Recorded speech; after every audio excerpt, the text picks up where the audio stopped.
2024 group 4 எக்ஸாமில் தமிழ்லேருந்து இருக்கிற ஒரு 2 கொஸ்டின் பற்றி பார்த்துலாம் வாங்க. ஸோ அதுக்கு முன்னாடி நீங்கள் இப்போ தான் நம்ம சேனல் புதுசாக வரீங்க, மறக்காமல் சப்ஸ்கிரைப் பண்ணி வச்சுக்கோங்க. அதே போல் இந்த வீடியோ பிடிச்சினா மறக்காமல் லைக் பண்ணிட்டு பாருங்கள், சரிங்களா? ஸோ அப்போ தான் அடுத்த வீடியோ போல எனக்கு மோட்டிவேட்டடாக இருக்கும். மறக்காமல் லைக் பண்ணிக்கோங்க. ஸோ ஃபஸ்ட்டு கொஸ்டின் பார்த்துடலாம். முத்தொள்ளாயிரம் காட்டும் போர்க்கள சிறப்புடைய நாடு எது அப்படின்னு சொல்லிட்டு கேட்குறாங்க. இதுக்கு ஆன்சர் பார்த்தா நம்மளோட 9th தமிழ் புக்கில் முத்தொள்ளாயிரம் அப்படின்ற லெசனில் பார்த்தீங்கன்னா பேஜ் நம்பர் 190 இங்கே பாக்ஸ் கொடுத்துருக்காங்க பாருங்க.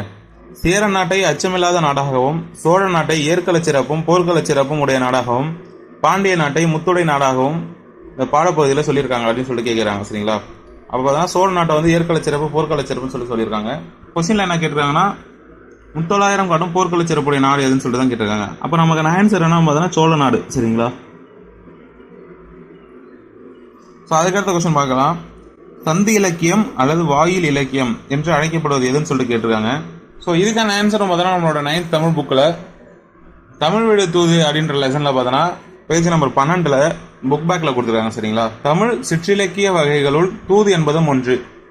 இது வாயில் இலக்கியம், சந்தி இலக்கியம் என்னும் வேறு பெயர்களாலும் அழைக்கப்படுகிறது.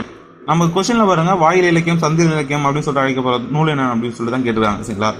அப்போ ஆப்ஷன் பி தூதுன்றது தான் கரெக்டான ஆன்சர், சரிங்களா? ஸோ இந்த மாதிரி டிஎன்பிசி ரிலேட்டடான தெரிஞ்சுக்க நம்மளோட சேனலை மறக்காமல் சப்ஸ்கிரைப் பண்ணிக்கோங்க. அதே போல் இந்த வீடியோ பிடிச்சா மறக்காமல் லைக் பண்ணிக்கோங்க. இதே போல் நெக்ஸ்ட் வீடியோவில் பார்க்கலாம். டாடா பாய்.